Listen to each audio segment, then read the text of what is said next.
दुर्गे दुर्घट भारी तुझ विण संसारी, अनाथ नाथे अंबे करुणा विस्तारी। वारी वारी जन्म मरणाते वारी, हारी पडलो आता संकट निवारी। दुर्गे दुर्घट भारी तुझ विण संसारी, अनाथ नाथे अंबे करुणा विस्तारी।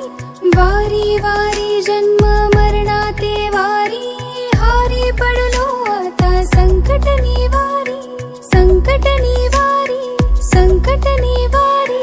जय देवी महिषासुरमर्दिनी, सुरवरेश्वर वरदे तारक संजीवनी। जय देवी महिषासुरमर्दिनी, सुरवरेश्वर वरदे तारक संजीवनी।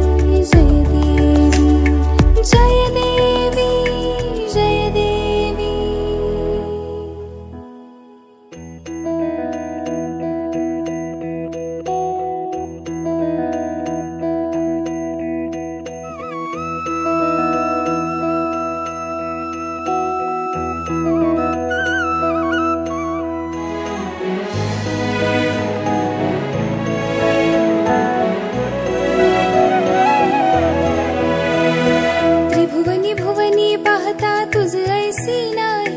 त्रिभुवनी भुवनी पाहता तुझ ऐसी नाही। चारी श्रवणे परंतु न बोलवे काही, चारी श्रवणे परंतु न बोलवे काही।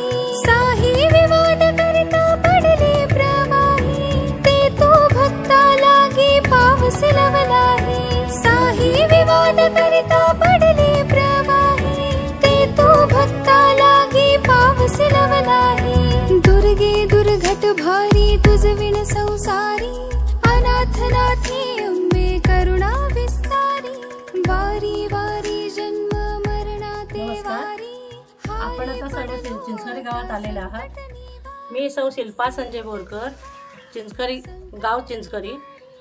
मी या गावात येऊन म्हणजे माझं लग्न होऊन 42 वर्ष झालेत। मी गावकार घराण्यात लग्न करून आलेले आहे आणि या गावकार घराण्यात ही एक आमची फटकी माता म्हणून देवस्थान आहे आणि ते पूर्वापार आहे।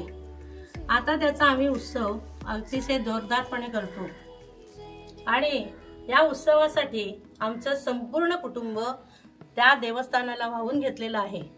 आमच्या गावातील हे जे देवस्थान आहे हे मानाचं आहे आणि याच्यात सर्व गावातील लोक सुद्धा सहभागी होतात। याचं कारण असं आहे की ते आम्ही पहिल्या वाडीतले आणि मानाचे असं गावकार घराणं आमचं मानलं जातं आणि पहिले गावकार असं ह्या गावकऱ्यांचं नाव आहे। आणि त्याच्यामुळे इथे जे देवस्थान आहेत त्या देवस्थानामध्ये अनेक ठिकाणचे लोक म्हणजे जे बोरकर घराण्यात ज्यांचं लग्न होईल किंवा जे नवीन जोडपे असेल किंवा एखाद्याला जर काय म्हणजे वाटलं असेल तर तो येऊन भेट देऊन जातो।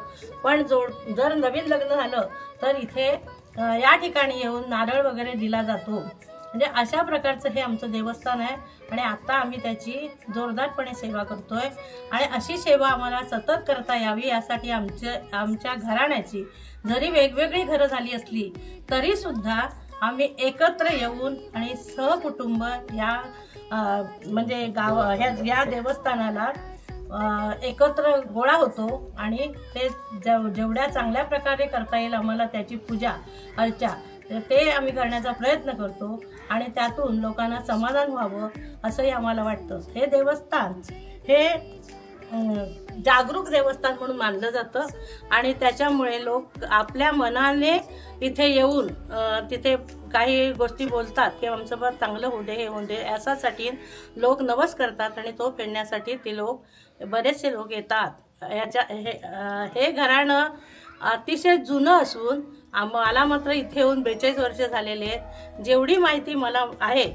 आणि दुसरं गोष्ट म्हणजे आम्ही त्या घराण्यात म्हणजे जे होतं त्याच्यात नूतनीकरण करण्याचं प्रयत्न केलेला आहे आणि ते नूतनीकरण केल्यानंतर आम्हालाही खूप चांगल्या प्रकारे समाधान मिळालेलं आहे आणि असंच आम्हाला त्यांची सेवा त्या देवस्थानाची करता यावी यासाठी आम्ही प्रयत्न करणार आहोत आणि त्याच्यासाठी तिने आम्हाला चांगलं बळ द्यावं। हा उत्सव आश्विन शुद्ध प्रतिपदेला सुरू होतो आणि ज्या वेळेला सरस्वती आव्हान, त्याच्यानंतर सरस्वती पूजन आणि सरस्वती बलिदान ज्या दिवशी असतं त्या दिवशी आमच्या इथलं जे ओला घट आहे त्यात धन पेरलं जातं, ते थोडंसं कापलं जातं आणि त्या दिवशी मात्र आमच्याकडे उत्सव केला जातो मोठ्या प्रमाणात आणि तिथे जे नवस वगैरे येतात ते त्या दिवशी दिले जातात, अशी इथली प्रथा आहे.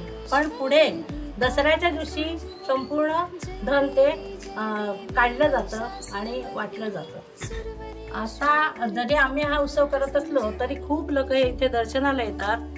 जशा माहेरवशनी येतात तसे आजूबाजूचे लोक सुद्धा येतात आणि तसं हे प्रसिद्ध झालेलं देवस्थान आहे.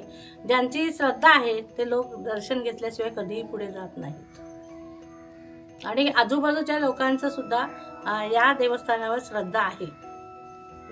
वाडीतून किंवा अख्ख्या गावातून श्रद्धास्थान आहे.